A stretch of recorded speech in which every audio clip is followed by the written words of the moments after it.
Next up, we're going to take a look at personally my favorite signing so far of the offseason for the New England Patriots, Adrian Phillips.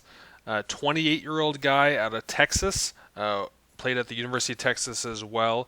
Has spent 6 years with the Chargers. If you want to look at some interesting stuff about him, go look at his transaction history on Pro Football Reference. He spent 2014, 2015 really fighting for a roster spot. This guy has found a way to stick in the league a little bit. 5'11", 210. He looks a little smaller than that on the field. At least to me, looks a little smaller. But the Patriots made a sizable investment with him. Guy that can play special teams as well as defense.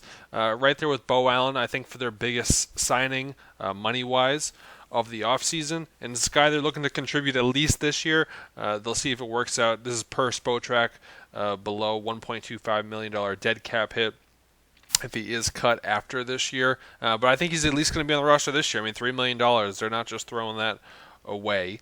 Especially with the Brady and some other deals and dead cap, they're up against the cap. They're obviously looking to spend wisely, and Phillips to me is a guy that does spend wisely. He can do a little bit of everything. In his 6 years, with the Chargers, originally a special teamer, and then found a way to really stick on defense. On top, you're going to see per Pro Football Reference his career stats, and then last year you'll see his games played. So we'll start off at the top. 3 games 2014 up to 9 games in 2015, and has really been a regular for the Chargers the last 4 years, 2016 through 2019. 2018 is the year you saw in the headlines the whole time of his quote-unquote all-pro year. He certainly wasn't all-pro, but that wasn't all-pro on special teams. But the 94 tackles is nothing to sneeze at.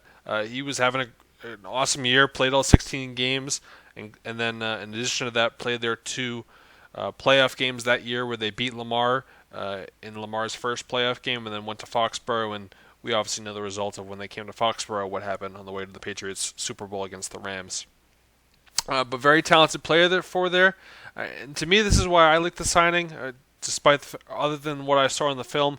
Stat-wise, he played for a terrible team last year. The Chargers will pick 6th in April's draft, and he's coming off a down year. Now, the numbers look really bad. The numbers don't tell the full story. He did break his forearm week 2, went on IR, and then was designated to return, came back for the December slate for the Chargers, but definitely an off year, and then obviously, missing half of September, October, November. His body just wasn't right. It's tough to obviously come back mid-season, and by the time he came back, you're playing for a struggling team. That's not exactly the most fun in the world. So I like the sign in that regard. You're kind of buying low on a guy for a guy that can do a lot. To me, he's a jackrabbit. They list him as a DB linebacker safety, and that really is true. We'll go here. This is per Moonlight Swami. This is a little heat map of where he played on the field, and so you take a look on the right. It's got the line of scrimmage as the baseline, and then it's 5-yard increments, just like a football field. He is within 10 yards of the line of scrimmage all the time, and really he's 5 yards within the line of scrimmage most of it. He is up in the box. Kind of reminds me of the Patrick Chung role, which is to me why you might be seeing the end of Chung in New England. I don't know the full salary cap ramifications there. You can take a look at Pass Cap, one of the other smarter guys that can go over that. But he's in the box. He's covering the running backs, tight ends. He's a little small for the tight ends in my regard, but I love him covering the running backs. The Patriots, they did a lot of good things last year in that defense, but Van Noy, Hightower, and Collins, and then Chung struggled to cover running backs, and always was kind of a downfall to them. I think Phillips is a guy that certainly can do that, playing a little man-to-man coverage as well, sit back in zone, and then come up and react to a play. So here's what he did for the Chargers, and that's what I expect him to do for the Patriots. They're going to want him up in the play.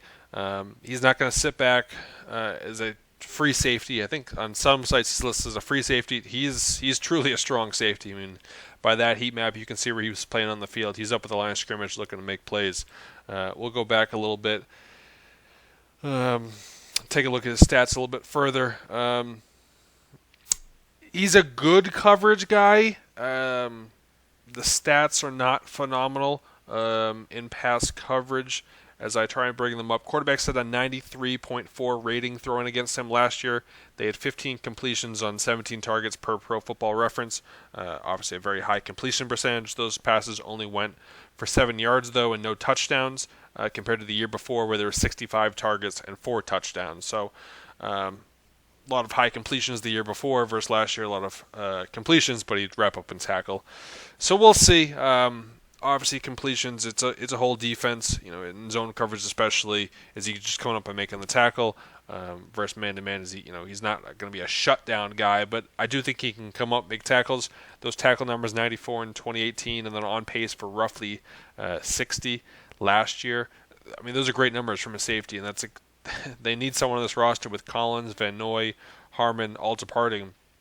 I mean, they need guys that can wrap up and tackle, and I do think Phillips can do that. He should be back to full strength. I did not see anything of any lingering injuries, any off-season surgeries, and to me, the Chargers' defense was fantastic. The Chargers have had a lot of talent, but they've perpetually underachieved. To me, that's why I like bringing a guy in here that part of an underachieving team, now bring him into an overachieving team. Get him in the room with Devin McCourty, Stephon Gilmore, some other leaders there. I think maybe a better influence than some of the Chargers that were a little younger, very talented, but hadn't won much. So you bring him into New England, get him around some winners. I think he can do some phenomenal things here in 2020 in New England.